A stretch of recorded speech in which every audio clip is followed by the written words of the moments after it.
Hey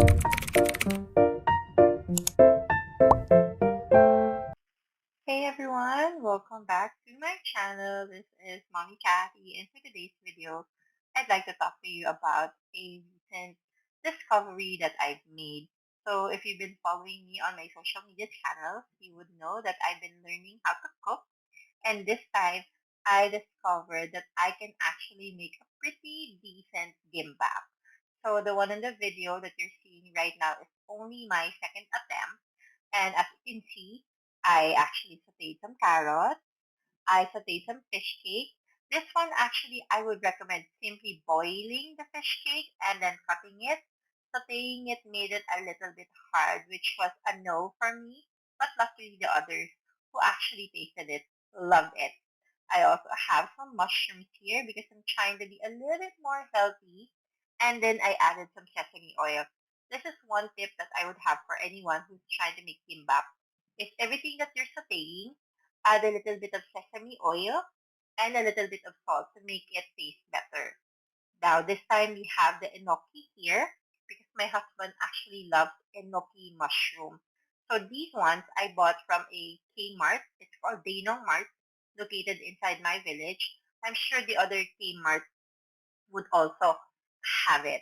And then I ran out of spam, so I just chose to, use smiling. I think one of the best things about Gimbap is that you can use any kind of meat or anything that you currently have. It can even be leftovers. So, there's really no additional stress like, oh, I have to buy stuff. No. What's good about Gimbap is that you can use any leftovers you have. So I also happen to have some shrimp lying around. This one, I actually just got around 20 pieces. It's pretty big, and that's less than 200 pesos. So it was fresh, less than 20 pieces, and cheap, right? Because normally if you get a kilo, it's very expensive. And I mean, who would really finish one entire kilo of shrimp in one sitting? So this one, I'm just going to add it to my gimbap, and I just, sauteed it. And then I sauteed some bell pepper because bell pepper is actually really, really good for our body. It's healthy. It helps fight off diseases. I remember my Papa Pino with this because he was telling me when I was a kid to eat it, and I was like, no, just no. And now I find myself, just munching on it because it is such a superfood. It contains so many things, and love it, love it. I also have some small sausages. This one again is from the Korean market that I normally buy things from called Dainong Mart. Again, this is not sponsored. I wish it was. But no, it's not. I'm just really sharing with you guys my discovery of everything gimbap because I don't know, it's such a awesome dish. It's heavy on the tummy, but it's pretty easy to make. I mean, it's time consuming. If you don't have a lot of time, then it can be time consuming. If you want to do all the, the ingredients like I did, but if not, it's actually pretty easy. And then of course the egg. I mean, gimbap has to have egg, in my opinion anyway. But if you don't like egg, you can do without it, okay? So again, it's up to you. I'm just showing you what I did with my own version of gimbap. And there we go. Now it's cut and sliced. You have to remember for gimbap, everything has to be sliced vertically so that it would look like that. I have the lever for the gimbap. And then I have all of the dishes laid out so that it's easier for me to just, put it on the actual seaweed. Okay? There you go. So that's sesame oil because you have to baste, I think that's what they call it, baste the seaweed after you roll it. And then as you can see there is something called BOC rice. I'm not actually sure how you pronounce that.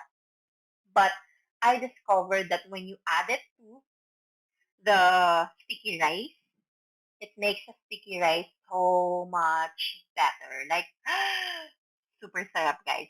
Legit. And then you don't have to add a lot. As you can see from what I'll be doing, I added a little bit. See there? I think it has seaweed, some dried stuff. It just made everything so much better. Like, legitimate, so much better. And again, not sponsored. I would love to be because I really, really love, learning about Korean dishes. And there. So I also learned that with seaweed, there's two sides to it, the smooth side and the rough side. You want the rough side to be facing you there. So you'll be able to touch it. You'll feel that it's rough. And then if you're not going to be using your hands, no need to wet your hands like I did wet my hands anymore. I just use this spoon thingy, spoon ladle, flat spoon ladle.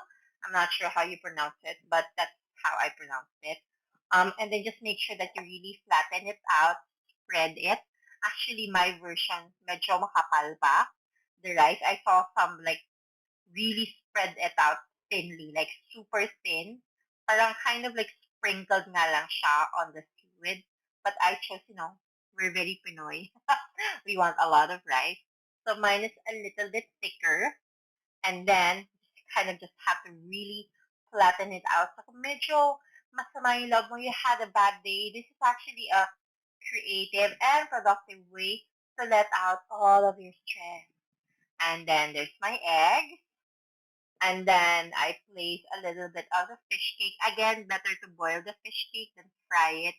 Because when I fried it, medyo tumigas siya. It still tasted good. It's just that I would have preferred it fried and softer. And then, syempre, we put a little bit of mushroom to have more flavor. Again, this part, it's up to you. You choose what you want to put in. You choose what you want to have included in your gimbap. Mine, I just really like it colorful. I remember reading or watching that the more colorful your dishes are, the more nutrients that you have because normally it's the veggies that add color. And then I have my maling. I think I even added some bell pepper. Okay. I don't know if I added bell pepper on this gimbap.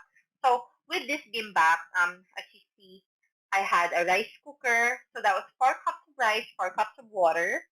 And then I had one entire pack of seaweed. This makes for around 8 gimbap, if I remember correctly, 8 to 10 gimbap.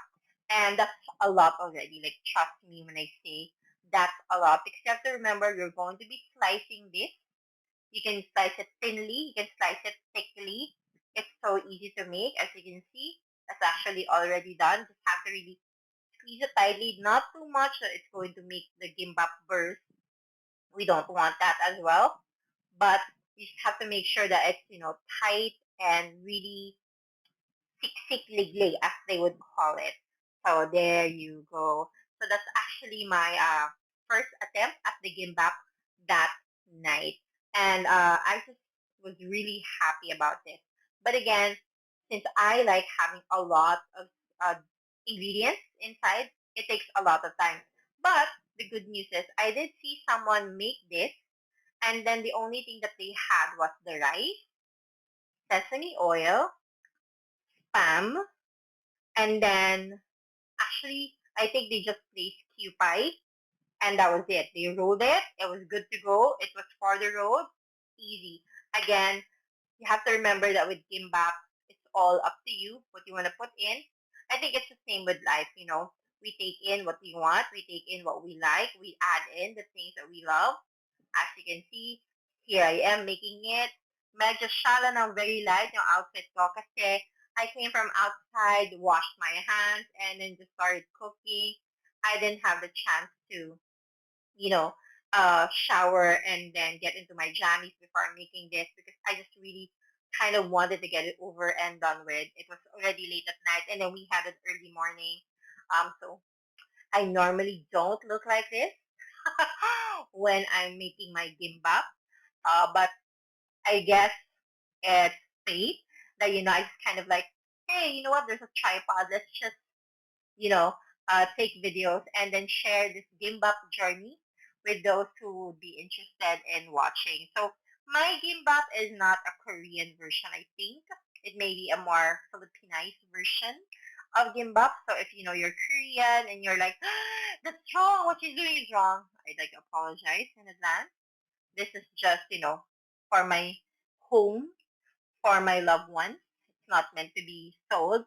So if there is something wrong with what I'm doing, I'd love to be educated, but please don't come for me. This is just again for my kids, for my husband, for my household. I have no plans of selling it. So be kind. And I would love to know more tips and tricks, especially when it comes to making gimbap, because I have learned that I love it. I'm addicted to it, and I'll be making more. Please don't forget to subscribe, like, share, and comment. I'll see you guys on the next video. Bye!